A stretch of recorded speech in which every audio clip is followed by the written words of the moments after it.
everybody, for our first art lesson this year, we are basing it around International Dot Day, which is celebrated on September 15th-ish. We say September 15th-ish because we can actually stretch our dot day as long as our project lasts. International Dot Day was created from the book The Dot, which is written by the author Peter H Reynolds. And I have a read aloud of the book that I'd like for us to watch and listen to together. So let's go ahead, make sure you're watching the screen, and make sure your listening ears are on because we're going to go ahead and start the book.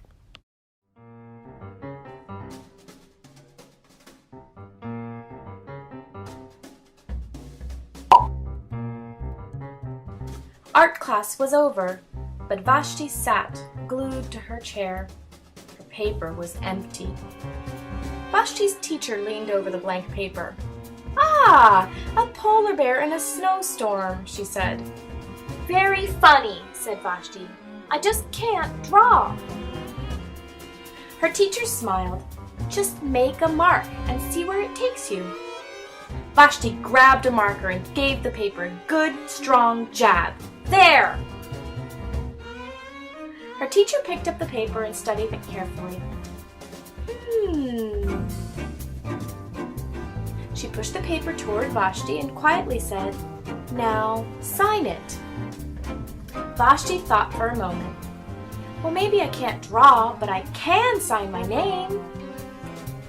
The next week, when Vashti walked into art class, she was surprised to see what was hanging above her teacher's desk. It was the little dot she had drawn, her dot, all framed in swirly gold. "Huh! I can make a better dot than that." She opened her never-before-used set of watercolors and set to work. A red dot, a purple dot, a yellow dot, a blue dot. Vashti painted and painted. The blue mixed with the yellow, and she discovered that she could make a green dot. Vashti kept experimenting, lots of little dots in many colors.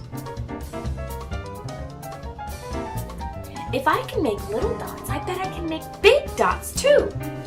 Vashti splashed her colors with a bigger brush on bigger paper to make bigger dots.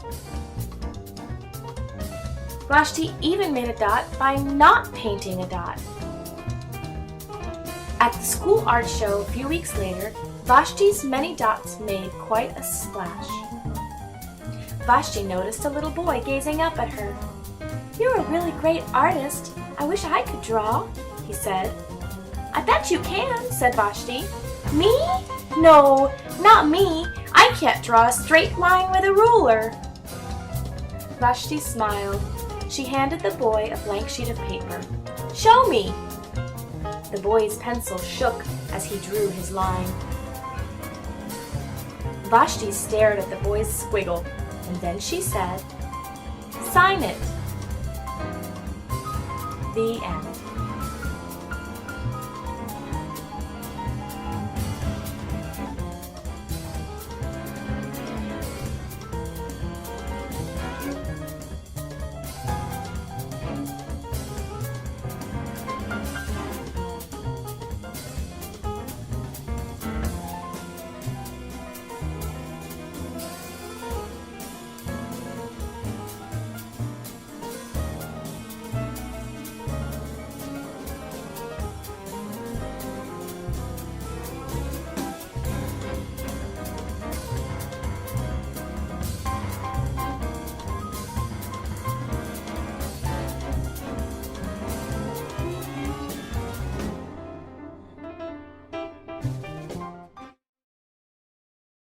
I love that book. I think it's awesome to show us how we can start with something that we really didn't think was super special, but if we start making marks and we see where they take us, who knows where we can end up. Just like Vashti, she started off with a very simple small dot, and by the end of the book, she had her own art show, and she was inspiring other artists to start making their marks.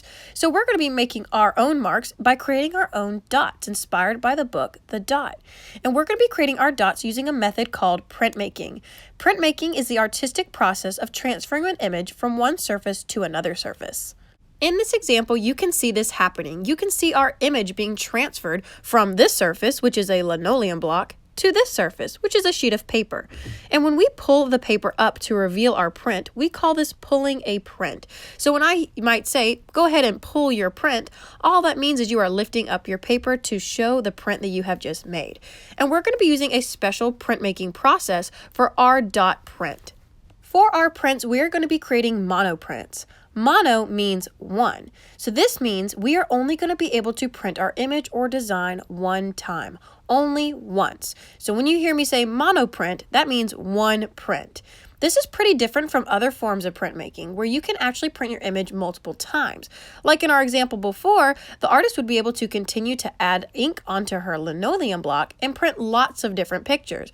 But for a monoprint, we can only print it once.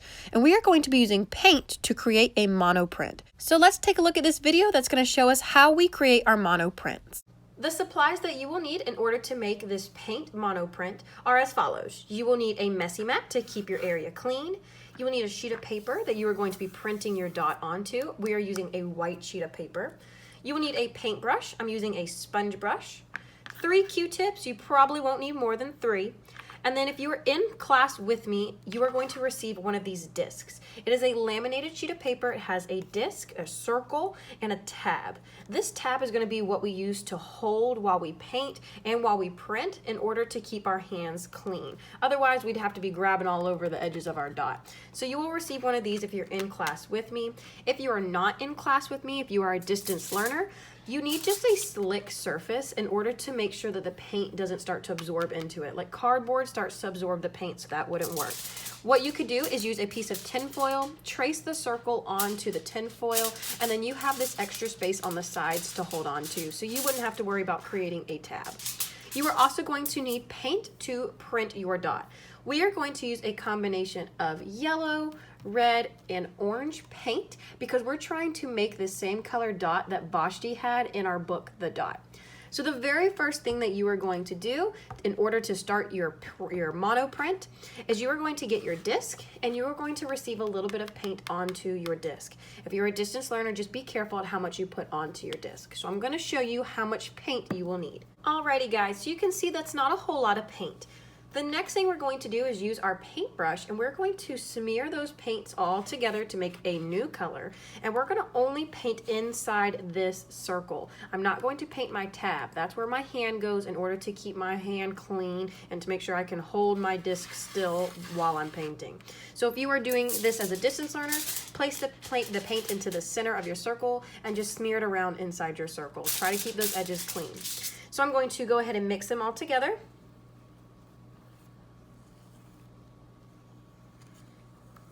And what I'm doing here is I'm trying to make sure I don't have any thick globbed parts of paint. If there are big chunks of paint, you want to stretch those out. Remember, you have a messy mat under your space or under your artwork, so that way if paint goes off onto the messy mat, that's okay. And I'm only stopping right there at the edge of my dot. I'm not going onto my tab. So now that I have my whole dot covered, no big globs of paint, I'm going to put my paintbrush off to the side, and I'm going to use Q-tips. We are going to be designing our dot by creating lines with our Q-tips. Here's one of the dots that I created. You'll see that I use several different types of lines. Thick lines, thin lines, wavy lines, zigzag lines, and even some different shapes. Anywhere that you use your Q-tip to mark on your painted spot, it's going to remove the paint, which means when you go to print, it's going to be white because it's going to show the paper through. Any areas you leave the paint, it's going to stay orange. So I'm going to show you what I mean by that. I'm going to hold my tab while I work to keep my disc, my circle from sliding around. And let's start with a spiral line. So I'm going to draw a spiral all the way around my dot. Do you see how the paint has come up onto my Q-tip now? And all those areas where I dragged the Q-tip, it turned white. So those areas, just like this dot, will print white. I might want to go back and add some more details. Maybe I want to add some stripes. All I've done on this one is I flipped my Q-tip to the clean side, and I'm going to start using that clean side to create some stripes.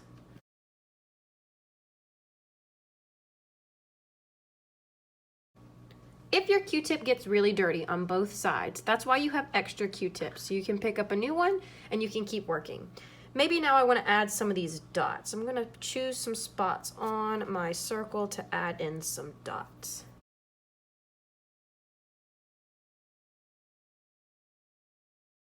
Alrighty, and I am ready to print. I'm going to make sure my dirty Q-tips are off to the side with my paintbrush. I'm going to make sure that when I go to print, I leave my paper on the side. If I go to drag the paper over, it's going to get into my paint. Using my tab or using the outer edge, I'm going to pick up my print, my disc, then my monoprint here, ready to print over. I'm going to find the middle of my white paper, and I'm going to lay my disc down in the center, and I'm going to use my hand to do one good squish. So all I'm doing is laying my hand down, putting my other hand on top, and I'm doing an even amount of pressure. So I'm kind of leaning in with my body to make sure it's printing. I want to make sure that the paint is transferring from this surface, our disc, onto this surface, the paper. You do not want to rub too much. If you rub too much, you're going to make a mess. So one good, making sure I've pushed evenly on all those spots. And then we're ready to pull our print. Pulling the print means we're going to lift up our disc and reveal our print. So I'm going to use that tab. I'm going to carefully pull it up, and I have created a print. Now you might say, Miss S, what happens over here? And I'm going to start using If you have some spots that that are create missing, some you have stripes. several options. One, you can leave it and later we will fix it.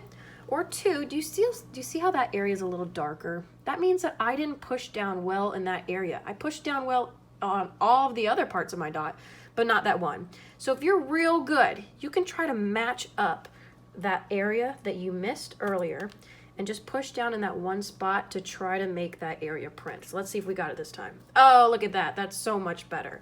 So if that happens to you, just try to match it back up and reprint. If it's a little different, that's okay. That's kind of the beauty in printmaking. I wanted to show you guys what would happen if you do not properly print your disc. What this means is if you're not applying even pressure with just your palms, those two hands on top of your disc pressing down. If you're using your fingers to smudge and smush the dot a whole lot, like you can see I'm doing here, you're going to mess up your print because what's happening is you're causing all the paint underneath to squish and you're not going to see your design. It's going to cause too much paint smushing around and your design will disappear. So make sure you do not give it a really good back rub. That's not going to work.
So let's go ahead and get started. Today's goals: 1. Make sure you have all of your information on the back of your artwork. 2. Create one monoprint dot using paint.